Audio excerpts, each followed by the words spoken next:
Dear viewers, our today's topic of discussion is प्रकृति से विकृति। आज हम चर्चा करेंगे कि किस तरीके से हम प्रकृति से विकृति की ओर बढ़ रहे हैं या बढ़ते हैं। प्रकृति है क्या? हम वात, पित्त और कफ की बात करते हैं कि हमारी प्रकृति है। हाँ, ये हमारी प्रकृति है, लेकिन वास्तविक प्रकृति जहां से प्रारंभ हुई है वो तब है जब हम कंसीव किए गए थे पेरेंट्स के द्वारा। हम मां के गर्भ में थे जब हमारा बनना शुरू हुआ। तो हमारी प्रकृति पर किसका जोर था? जेनेटिक्स का। जेनेटिक्स के अनुसार, हमारे वंशानुसार, हमारे माता पिता के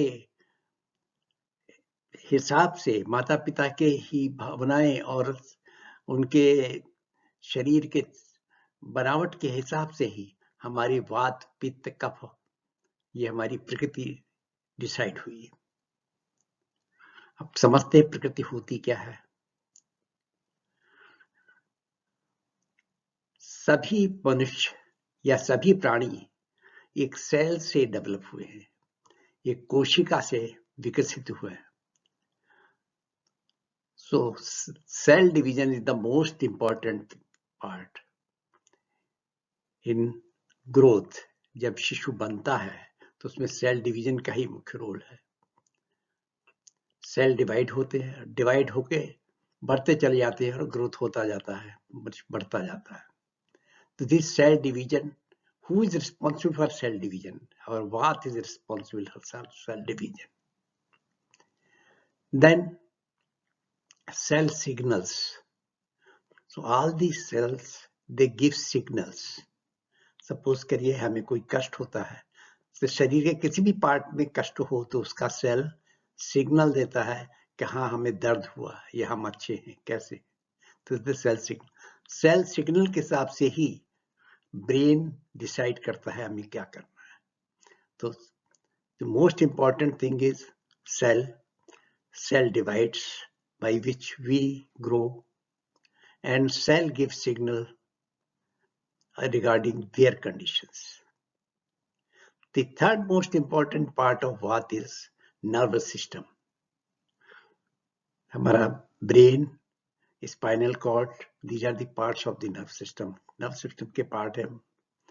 और हमारा जो parasympathetic system, sympathetic system, ये जो भाग है ये भी नर्वस सिस्टम के ही है।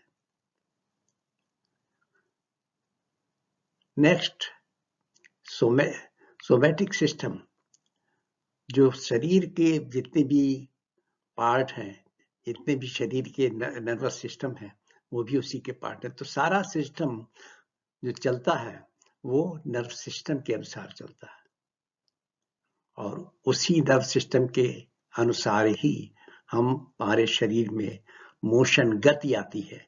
whatever movement we take that takes place, that is because of the drive given by the nervous system. Next, cognition. हम किसी को पहचान पाते हैं या हम कुछ भी समझ, चेतना है हमारे में। चेतन शक्ति कहाँ से आती है? नर्व सिस्टम से ही हमें चेतना मिलती है और चेतन से ही हम चेतनाशील प्राणी बनते हैं। हमारे अंदर जो भी ब्लड सर्कुलेशन होता है, फॉर दैट आल्सो आवर वात is responsible and our nerve system drives the whole thing. Nerve system से जो न्यूरोट्रांसमीटर्स गाइड करते हैं हमारी नर्व्स को, उसके हिसाब से सारा सर्कुलेशन, चाहे ब्लड का सर्कुलेशन हो या मन का सर्कुलेशन हो, कुछ भी हो। और विचार भी हमारे उसी से बनते हैं। थॉट्स प्रोसेसिंग भी जो है हमारे नर्व सिस्टम की देन है। तो वात जो है नर्व सिस्टम की मदद से हमारे विचार विचारों की श्रृंखला हमारे दिमाग में उठती है और विचार से ही विचार आते रहते हैं। And the most important part is excretion. Whatever waste is generated in all these process, that waste is taken out, excretion of waste. और इस तरीके से बात इस मोशंस देता है सब अंगों को।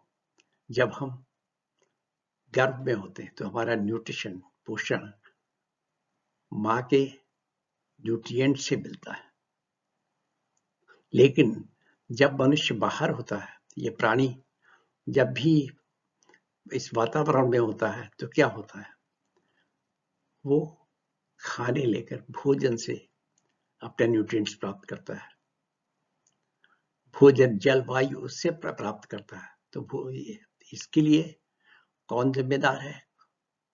कफ और पित्त। पित्त डाइजेशन कराता है, मेटाबोलाइज करता है खाने को, और खाना या हम जो भी इनटेक लेते हैं वो कफ से लेते हैं। कफ किससे बनता है? पृथ्वी प्लस जल, अर्थ एंड वाटर। और इसी से और हमारा स्ट्रक्चर बनता है, हमारी ग्रोथ होती है, हमारे अंदर फ्लैश, मसल्स सब कुछ स्टोर होते हैं। हमारा स्टेबल की वजह से स्टेबल होते हैं हम इसी स्ट्रक्चर की वजह से, और हम अपने आप को सपोर्ट कर सकते हैं। तो all this is due to anabolic system, जिसमें कि हमारे सेल ग्रो होते हैं, इसके लिए न्यूट्रिएंट्स मिलता है। और ये मेटाबोलाइज कैसे होता है? मेटाबॉलिक के दो पार्ट होते हैं, एनाबॉलिक एंड कैटाबॉलिक। तो जो मेटाबॉलिक सिस्टम जो चलता है वो दैट इज बिकॉज ऑफ पित्त। पित्त किससे बनता है? अग्नि और जल से। और पित्त की वजह से ही हम अपने शरीर का होम्योस्टेसिस मेंटेन कर पाते हैं, हमारा टेम्परेचर कांस्टेंट रहता है, हमारा ब्लड प्रेशर, ये सभी को डिसाइड करता है। हमारा शरीर का थर्मल रेगुलेशन कि शरीर किस टेम्परेचर पर मेंटेन रहे। यदि सर्दी लगेगी तो हम कपकपाने लगते हैं, ये क्रिया भी थर्मल रेगुलेशन कराता है। और अगर गर्मी लगेगी तो पसीना निकल आएगा, इससे शरीर ठंडा हो जाए। तो ये भी क्रिया कौन करता है? Thermal regulation. इसी तरीके से हम किस तरह से फोकस कर पाते हैं, वो भी अटेंशन, ये हमें पित्त देता है। हम अपनी बातों पर, अपनी चीज पर, अपने विषय में फोकस कर पाते हैं। इसी तरीके से हमारे विजन के लिए भी रिस्पॉन्सिबल है हमारा पित्त। और शरीर में जो कलर आता है, जो स्किन का कलर है, हमारा पिगमेंटेशन है, that is also provided by the पित्त। ये पित्त ही हमारे शरीर के रंग को डिसाइड करता है। अब ये सब वात, पित्त, कफ जो प्रकृति हमारी है, इस पे जेनेटिक्स का बहुत बड़ा रोल है। तो जो वास्तविक हमारी प्रकृति है वो गर्भावस्था में थी, और इसके बाद जब हम एनवायरनमेंट में आते हैं, इस वातावरण में आते हैं, तो उस वातावरण का प्रभाव पड़ता है। Due to the effect of environment our life style changes. और इस लाइफ स्टाइल चेंज से क्या होता है? या तो हम सतोगुणी हो जाते हैं, या रज या तमोगुणी या रजोगुणी। इसका मतलब हम किस तरीके से जीवन जीते हैं, किस तरह का रूटीन फॉलो करते हैं, क्या खाते पीते हैं, किन लोगों का साथ रहता है, क्या क्या सोचते हैं। इस वजह से हमारी ये सारी प्रकृति विकृति में बदल दी जाती है। विकृति मतलब आज हमारी स्थिति क्या होती है? विकारों से भरी हुई। ये सब विकृत हो जाते हैं और हमारा शरीर विकारों से भर जाता है, जिससे हम रोग ग्रसित हो जाते हैं। और इस विकृति जो आज की स्थिति वो क्या है? या तो हम वात प्रधान, हालांकि तीनों वात, पित्त, कफ तीनों एक निश्चित अनुपात में रहे थे जब हम पैदा हुए थे।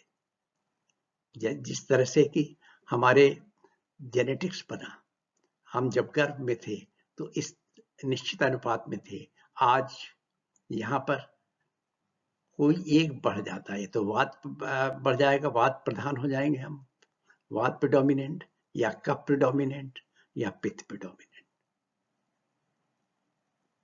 कभी कभी क्या होता है कि हम दो तत्व, दो चीजें ज्यादा हो जाती हैं, वात ज्यादा होगी या कफ ज्यादा होगा, या वात कफ दोनों ज्यादा होंगे और पित्त कम होगा। इसी तरह से ये तो कफ पित्त ज्यादा होगा और वात कम होगा, या वात पित्त ज्यादा होगा और कफ कम होगा। इस तरीके से कुछ केसेस में कुछ जगह हम हमारे दो हिस्से प्रधान हो जाते हैं और एक गौड़ हो जाता है। और तीसरी स्थिति क्या होती है कि वात, कफ और पित्त तीनों हमारे संतुलित रहे। ये एक आदर्श भूमिका है, एक आइडियल स्टेज है। तो इस तरीके से अब जो वात, कफ और पित्त जब ये उसी अनुपात में नहीं रहेंगे तो क्या होगा, कुछ न कुछ विकार होगा और कुछ न कुछ समस्याएं हमारे शरीर में पैदा होगी और इन्हीं को हम कहेंगे कि हम रोग ग्रसित हो गए। तो विभिन्न रोग कैसे होते हैं, किस तरीके से हमारे वात प्रेडोमिनेंट या कफ प्रेडोमिनेंट और पित्त प्रेडोमिनेंट, या वात कफ प्रेडोमिनेंट, कफ पित्त प्रेडोमिनेंट, वात पित्त प्रेडोमिनेंट, या वात कफ पित्त बैलेंस, ये सातों चीजें होती हैं, वो किस तरह से होती है ये हम अगले वीडियो में चर्चा करेंगे। उससे बताएंगे कि किस तरह से हम जान सके कि हमारा क्या प्रेडोमिनेंट हो गया है। अलग अलग जो हम टेस्ट करते हैं, ब्लड टेस्ट करते हैं, उससे किस तरह से हम जान सकें और किस तरीके से हम उसका इलाज कर सकें जिससे कि हम रोगग्रस्त न होकर एक स्वस्थ जीवन जी सकें। साथियों, ये वीडियो आपको अच्छा लगा हो तो आप इसे सब्सक्राइब अवश्य कर दीजिए अगर ना किया हो अब तक, और लाइक का बटन जरूर दबा दीजिए। इन चीजों से हमें एक प्रोत्साहन मिलता है कि हम और वीडियो इस तरह के बनाते रहें।